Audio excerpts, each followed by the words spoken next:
Hello, this presentation is about Biblionasium in the classroom. This is by Jennifer Caldwell and Tiffany Wagner. All right. Our goals for the project were to motivate and excite readers because a lot of readers in the 5th grade aren't really excited about what they're reading, and they're definitely not motivated to do some leisure reading in their free time.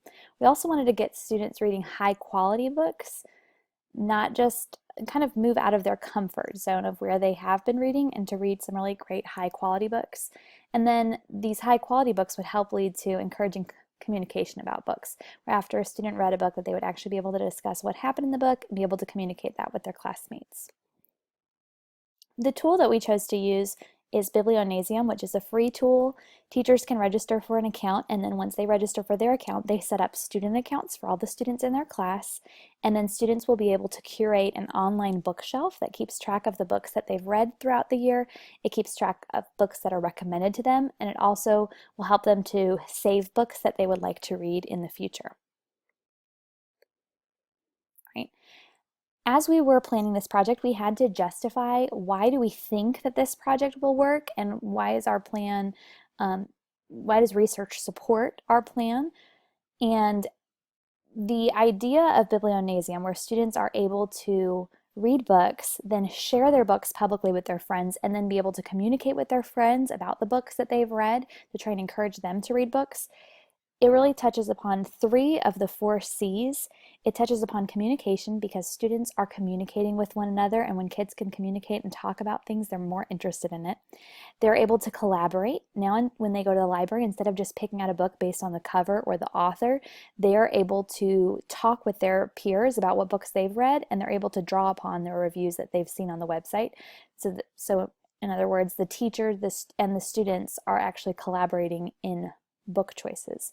And then also critical thinking. When students review books, they have to actually think about, why was this a good book? What would make other people want to read this book? And that's critical thinking.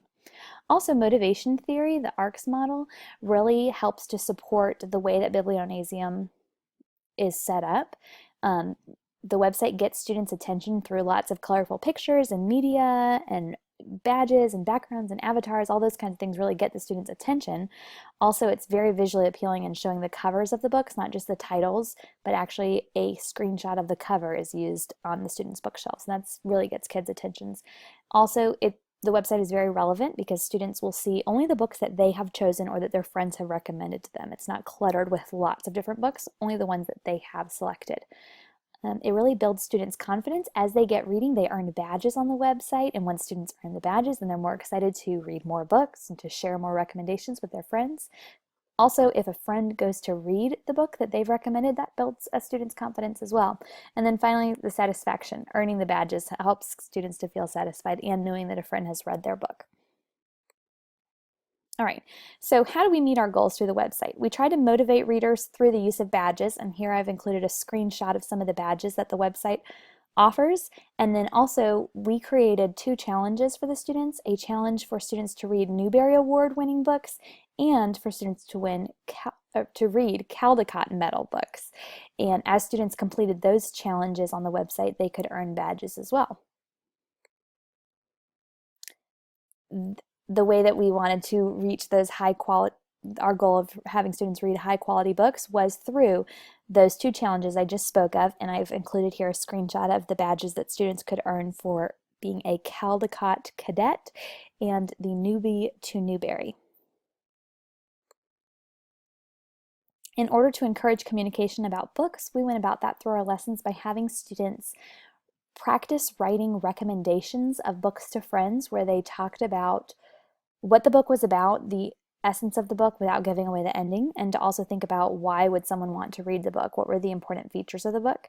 And I've included here just a little tiny screenshot of a recommendation that a student made for a book that they read, and this was actually a book that the student recommended to me for me to read, a book that I hadn't read yet.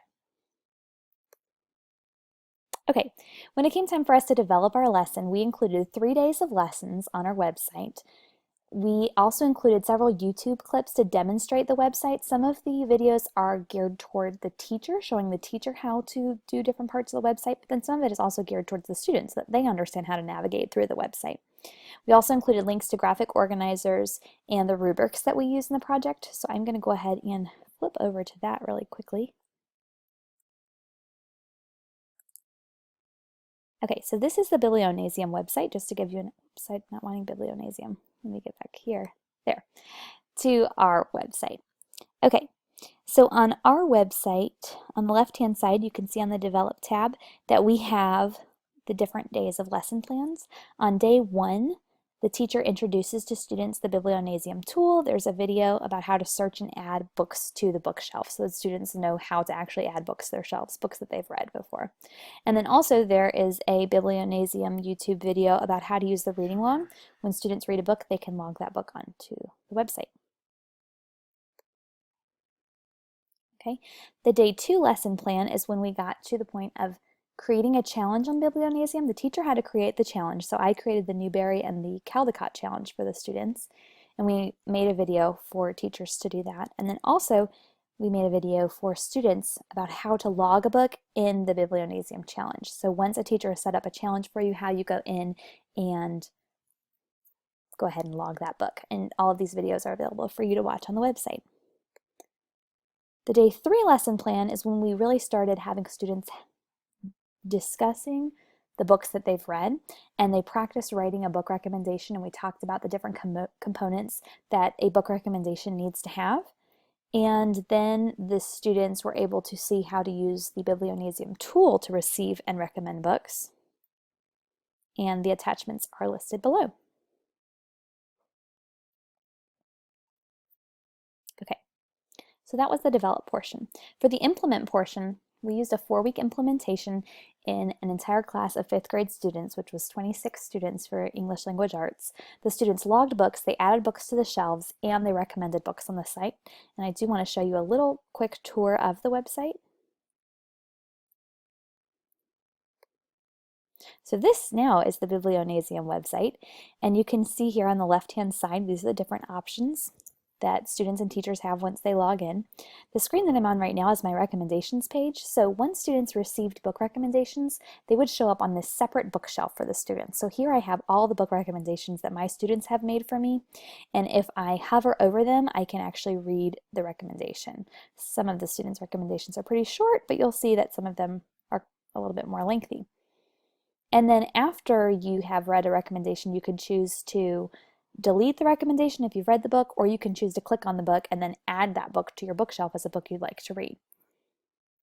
Also here on the left, this is where the challenges can be found. And if I click on the Newbery Medal Challenge here, I can actually see all the books that were involved in the Newbery Challenge. And if a student wanted to add a book, they would just click the green plus sign there, and they would be ready to add that book to their shelf to show that they're starting to read it. So the website's very user-friendly. The kids really enjoyed it. All right, so next, the evaluation phase. We used a survey to evaluate what students' opinions were before and after, as well as their reading habits. What we observed as we looked at these surveys were that students had more recently recommended books to their friends by the end. There were more Newbery and Caldecott books read as a result of this 4-week process. The students had more positive responses when they completed the sentence, reading is blank. So they might have said, reading is fun, reading is important, reading is useful. Any of those kind of responses, there were more positive ones the second time around. The rubrics where we scored the students' responses and the recommendations showed students had success in this. And just a little part about what the students thought was their favorite part is they really liked the badges. So that was definitely something that resonated with the students. They wanted to earn those badges. These are just some more clips and samples of student work. So if you'd like to pause them to read them a little bit longer, you can. And then finally, the lessons that we learned through this implementation. Biblionasium is a great tool to use in the classroom. It's definitely one that's worth looking into, but there are some kind of caveats to that. Home access would really increase student use. My students who used it the most were the ones that had computer access at home where they could log books on a regular basis or work on their book reviews if they didn't finish it in class. Also, having a bring your own device or laptop card is really important to be able to allow students the time they need to get on the website, play around, review books, add books. It's not something that can be done in 5 or 10 minutes all the time, so it's nice to have devices available all the time. And then finally, take on just a little bit at a time. A full implementation may take an entire semester to learn all the different parts of the website. Thank you for watching. We hope you enjoyed this little tutorial about Biblionasium.